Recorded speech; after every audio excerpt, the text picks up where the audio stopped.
കുഞ്ഞുങ്ങൾ V hate you എന്ന് പറഞ്ഞപ്പോ എന്റെ ചങ്കിലത് കൊണ്ടത്. അവൾ എന്തിനാ അത് അങ്ങനെ അങ്ങ് വിളിച്ച് പറഞ്ഞത്? ഇത് എന്നായാലും ഒരു ദിവസം പറയണ്ടേ? അതിന് ഞാനും അവളും തമ്മിൽ എന്തെങ്കിലും സീരിയസ് ആയിട്ട് സംസാരിച്ചോ, തീരുമാനിച്ചോ? അവളെയല്ല നിന്നെയാ പറയേണ്ടത്. പന്ന നീ ഒരൊറ്റൊരുത്തനാ ഇതിന് ഇത്രയും വളം വെച്ചത്. എനിക്കറിയാം ഇത് കൊടുക്കാൻ എന്റെ കാര്യം തിരിയുന്നു. ചുമ്മാ അല്ലല്ലോ, നീയല്ലേ എന്നെ ഗീറ് കയറ്റി വിട്ടത്. ഐ ലൈക്ക് യു എന്ന് പറഞ്ഞ മലയാറ്റൂർ പള്ളിയിൽ പെരുന്നാളിന് എന്നെ കൊണ്ടൊന്നും പറയിക്കരുത്. സാറിപ്പോ വലിയ അനുഭവം പോയിട്ട് ശിശൊന്നും ആക്കണ്ട. പോയി കടന്നുറങ്ങാൻ നോക്ക്. നിന്റെ പാടൊക്കെ പോടാ. ആ രവി സാർ അവിടെ കിടന്ന് അന്വേഷിക്കണ്ടാവും. ഇല്ലടാ, അവൻ ഇനി എന്നെ അന്വേഷിക്കില്ല. അവൻ എന്നെ കാണുന്നതേ ഇഷ്ടമല്ല. എന്റെ പേരല്ലടാ ഞാൻ അവനോട് കാണിച്ചത്. ആ പാവങ്ങളെ മുഴുവൻ വേദനിപ്പിച്ചിട്ട് എനിക്കാരെയും കിട്ടണ്ട. എനിക്ക് അവരുടെ സ്നേഹം തിരിച്ചു കിട്ടിയാൽ മതി.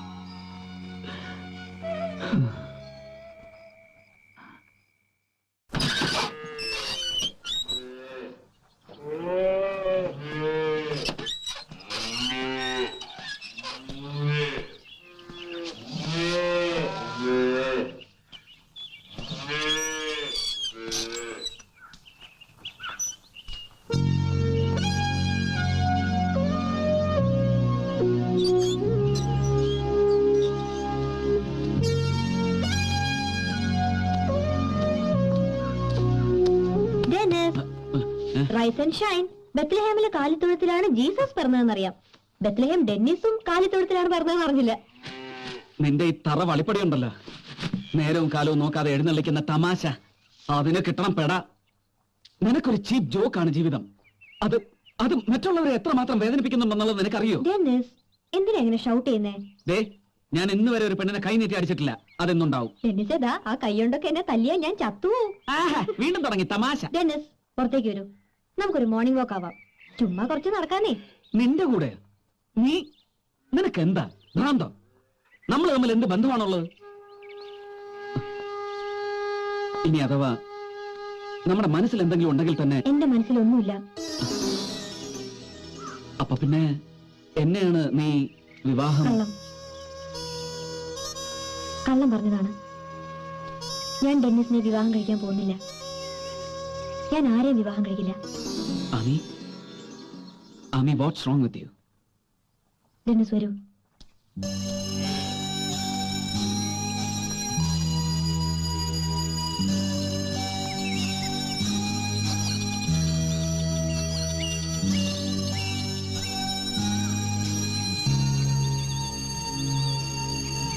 May 16th അന്ന് നിരഞ്ജനെ അവർ കൊല്ലും, തൂക്കിക്കൊല്ലും. അതെ ഡെന്നിസ്, അന്ന് എന്റെയും ദിവസമാണ്. ഞാനും അന്ന് മരിക്കും. സൂയിസൈഡ്. ഞാനത് പ്ലാൻ ചെയ്ത് കഴിഞ്ഞു. അതിനു മുമ്പ് എന്നെ സ്നേഹിക്കുന്ന എല്ലാവരുടെയും വെറുപ്പ് പിടിച്ചു വാങ്ങാൻ ഞാനൊരു നുണ പറഞ്ഞു. അതിൽ ഡെന്നിസിനെ കൂടി ഇൻവോൾവ് ചെയ്യിച്ചത് എന്റെ തെറ്റാണ്. Sorry Dennis. ആരാത്? നിരഞ്ജൻ? എനിക്കറിയില്ല നിരഞ്ജനെ ശരിക്കും. എന്റെ ആരാ നിരഞ്ജൻ എന്ന് ചോദിച്ചാ അതും എനിക്കറിയില്ല. എന്റെ ഭർത്താവല്ല, എന്റെ ബോയ് ഫ്രണ്ട് അല്ല. പക്ഷെ ഒന്നറിയാം, നിരഞ്ജനെയാണ് ഞാൻ ഈ ഭൂമിയിൽ ഏറ്റവും കൂടുതൽ സ്നേഹിക്കുന്നത്. നിരഞ്ജന്റെ മരണശേഷം എനിക്കിവിടെ ജീവിക്കണ്ട. അഭിരാമി, ഡെന്നിസിന് നിരഞ്ജനെ കുറിച്ച് കൂടുതൽ അറിയണ്ടേ? എനിക്കറിയാവുന്നത് വളരെ കുറച്ചാണ്. എന്റെ യൂണിവേഴ്സിറ്റിയിൽ നിരഞ്ജന്റെ ഗോൾഡ് മെഡൽ റെക്കോർഡ് ആരും ബ്രേക്ക് ചെയ്തിട്ടില്ല. എന്റെ കോളേജിൽ നിരഞ്ജൻ ഗസ്റ്റ് ലെക്ചറായി വർക്ക് ചെയ്തിട്ടുണ്ട് കുറച്ചു കാലം, 6 മാസത്തോളം. പിന്നെ നിരഞ്ജൻ സിറ്റിയിൽ ട്രക്ക് ഡ്രൈവറായി ജോലി ചെയ്യുന്നത് ഞാൻ കണ്ടു. പിന്നെ ഒരു ഫാക്ടറിയിലെ തൊഴിലാളികളുടെ ലീഡറായി. റെഡ് വാർ, ആ ഓർഗനൈസേഷന്റെ ലീഡർ നിരഞ്ജനായിരുന്നു. ഒടുവിൽ ഒരു ഇൻഡസ്ട്രിയലിസ്റ്റിന്റെ കാറിന് ബോംബെറിഞ്ഞ് നിരഞ്ജൻ 6 പേരെ കൊന്നു. കോടതിയിൽ തനിക്ക് വേണ്ടി വാദിക്കാൻ ഒരു വക്കീല് പോലും വേണ്ടെന്ന് പറഞ്ഞ് നിരഞ്ജൻ ആ ശിക്ഷ സ്വയം ഏറ്റുവാങ്ങുമായിരുന്നു. ഞാൻ പറഞ്ഞത് സത്യമാണ് ഡെന്നിസ്. എനിക്കറിയില്ല നിരഞ്ജനെ. നിരഞ്ജൻ എപ്പോഴും പറയുന്ന വാക്കുകൾ റെവല്യൂഷൻ, ക്ലാസ് വാർ. എനിക്കൊന്നേ അറിയാമായിരുന്നുള്ളൂ, നിരഞ്ജനെ ഞാൻ ഒരുപാട് സ്നേഹിച്ചിരുന്നു, അത്രമാത്രം. മരിക്കുന്നതിന് മുമ്പ് നിരഞ്ജനെ ഒരു നോക്ക് കാണാൻ എന്റെ ഫ്രണ്ട്സ് ശ്രമിക്കുന്നുണ്ട്. കണ്ട നിരഞ്ജന്റെ കൈ കൊണ്ട് എന്റെ കഴുത്തിൽ കെട്ടിക്കാൻ ഞാനൊരു താലി കരുതി വെച്ചിട്ടുണ്ട്.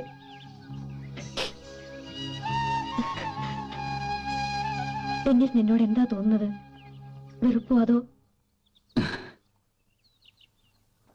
ഇല്ല, വെറുക്കാൻ എനിക്ക് കഴിയില്ല.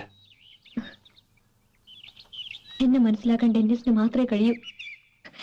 ഡെന്നിസ്, എനിക്ക് നിരഞ്ജനെ കാണാൻ കഴിയില്ലേ?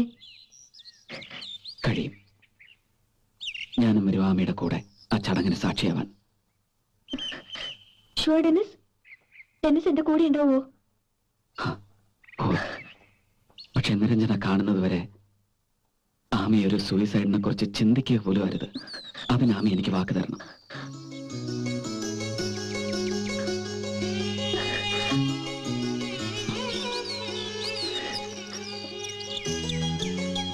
കരയരുത്. ആമി പോവൂ. കണ്ണു ഉടച്ചിട്ട് വീട്ടിലേക്ക് പോകാൻ.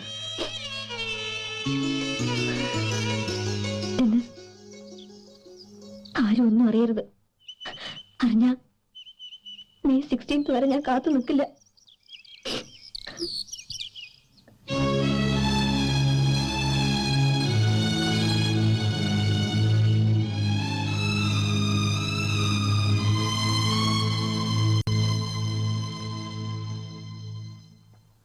മുത്തശ്ശൻ വിളിച്ചു എന്ന് പറഞ്ഞു.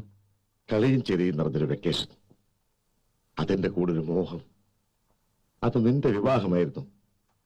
ഒന്നും നടന്നില്ല. വേണ്ട, അവളിങ്ങനെ ഒരു വേദന തരുമെന്ന് കരുതിയില്ല. മുത്തശ്ശന് തെറ്റി. ആമി ആരെയും വേദനിപ്പിച്ചിട്ടില്ല. എന്നെയാണ് ഉദ്ദേശിക്കുന്നതെങ്കിൽ ഒരിക്കലും ഇല്ല. ഏതെങ്കിലും ഒരു കസിനെ വിവാഹം കഴിക്കണമെന്ന് മുത്തശ്ശി ആഗ്രഹിച്ചു. എനിക്കതിൽ ആരോടും പ്രത്യേകിച്ച് ഒരു താല്പര്യവും തോന്നിയിട്ടില്ല. ഒടുവില് ആമിയാവാൻ തോന്നി. അതെന്റെ ഒരു തോന്നൽ, ആഗ്രഹം മാത്രം. അവളുടെ മനസ്സിൽ മറ്റൊരാളുണ്ടെന്ന് അവൾ തുറന്നു പറഞ്ഞതോടെ ആ വിഷയം അവിടെ തീർന്നു. ആമിയെ സംബന്ധിച്ച് എല്ലാ കാര്യത്തിലും അവൾക്ക് അവളുടേതായിട്ടുള്ള തീരുമാനങ്ങളുണ്ട്. അതെ, തീരുമാനമാണ്. ഞങ്ങളെ വേദനിപ്പിക്കുക എന്നുള്ള തീരുമാനം. കഴിഞ്ഞ കുറച്ചു കാലമായിട്ട് ആ കുട്ടി എപ്പോഴും ശ്രമിക്കുന്നത് അതിനാണ്. നിങ്ങൾക്കിഷ്ടമാവുന്നത് മാത്രം ചെയ്യാൻ വേണ്ടി നിങ്ങൾ വളർത്തി വലുതാക്കുന്ന മകൾ. തികഞ്ഞ സ്വാർത്ഥതയാണത്. കാലങ്ങളോളം അടച്ചുപൂട്ടി ഷോക്കേസിൽ വെക്കാവുന്നൊരു പാവക്കുട്ടിയൊന്നുമല്ല മകൾ. അവൾ മറ്റൊരു ഇൻഡിവിജ്വലാണ്.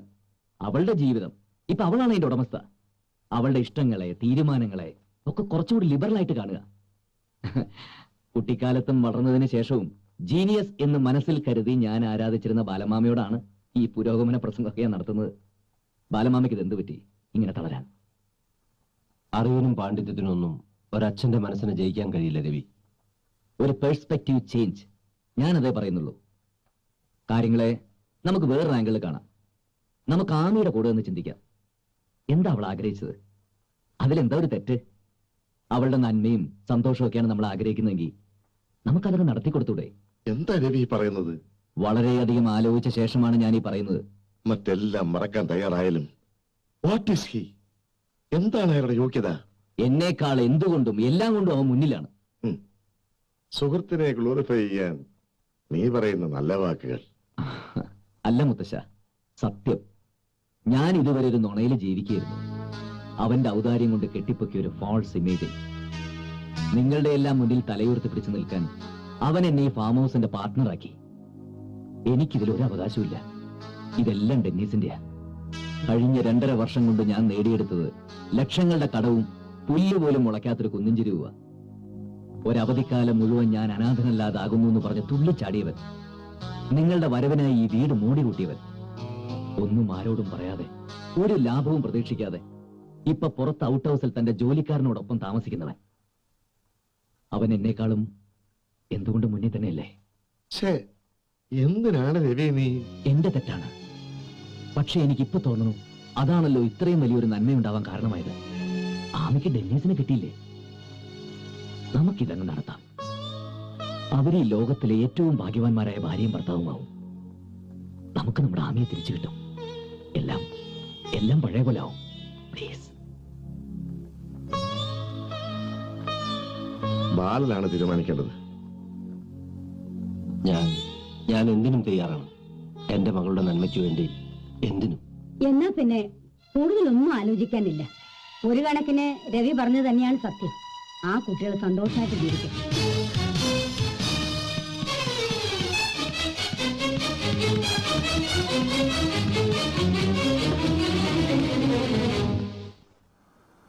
ഡെന്നിസ്, ഡെന്നിസ്, നമ്മുടെ വിവാഹം രവിയേട്ടൻ എല്ലാരെയും സമ്മതിപ്പിച്ചു. നമ്മുടെ വിവാഹം നമ്മൾ എന്ത് ചെയ്യും ഡെന്നിസ്? ആ കണ്ണീര് തുടച്ചേക്കു. അതെന്റെ ധൈര്യം കെടുത്തും. അവരെ തീരുമാനിക്കട്ടെ. ഒന്നും നടക്കാതിരുന്നാ പോരെ. അവരൊക്കെ പാവങ്ങളാമി. അതുകൊണ്ട് എളുപ്പത്തിൽ അവരെ വിഡ്ഢികളാക്കാൻ കഴിയും. എന്നെ സ്നേഹിക്കുന്ന എല്ലാരെയും ഞാൻ വഞ്ചിക്കുകയാണ് അല്ല ഡെന്നിസ്? അതെ. എന്നിട്ട് മുഴുവൻ സ്നേഹവും ആമി മറ്റൊരാൾക്ക് നൽകുന്നു. ഒരു ഹൃദയം സ്വന്തമാക്കാൻ ഒരുപാട് ഹൃദയങ്ങളെ കുത്തിമുറിപ്പെടുത്തുന്നു. എന്നിട്ടും ഒടുവിൽ എനിക്കൊന്നും കിട്ടുന്നില്ലല്ലോ ഡെന്നിസ്. കരയാൻ പാടില്ല. ഇനിയും ഏറച്ചിരിക്കുന്ന മുഖവുമായി ഒരുപാട് അഭിനയിക്കാനുണ്ട് ആമിക്ക്. കണ്ണീര് വീണാൽ ആമി മുഖത്തണിഞ്ഞിരിക്കുന്ന ഈ മാസ്കില്ലേ, അത് ഇളകിപ്പോവും. ഞാൻ കൂടെയുണ്ട്. എല്ലാവരെയും വഞ്ചിക്കുന്ന ഈ നാടകം തീർന്നാൽ ആമി എനിക്കൊരു കാര്യം പറഞ്ഞു തരണം. എന്തായിരുന്നു എന്റെ വേഷത്തിന്റെ പേര്? കോമാളി, വിദൂഷകൻ, അല്ലെങ്കിൽ വെറും ഡമ്മി? Dennis, okay.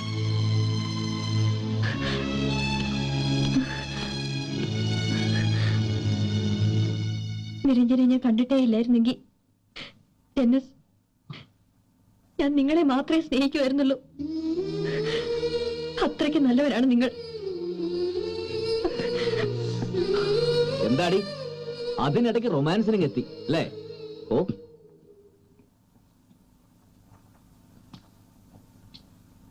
ഡെന്നിസ്, ബത്ലഹേമിലെ ഭൂമിയിലെ നിന്റെ ഏകാന്തവാസം അവസാനിക്കുന്നു. എല്ലാവരും നിറഞ്ഞ മനസ്സോടെ അവളെ നിനക്ക് തരുന്നു. വിവാഹം എന്ന് വേണമെങ്കിലും, പക്ഷെ അതിനു മുമ്പ് ഒരു ചടങ്ങ്, ഒരു എൻഗേജ്മെന്റ്. സന്തോഷമായില്ലടാ?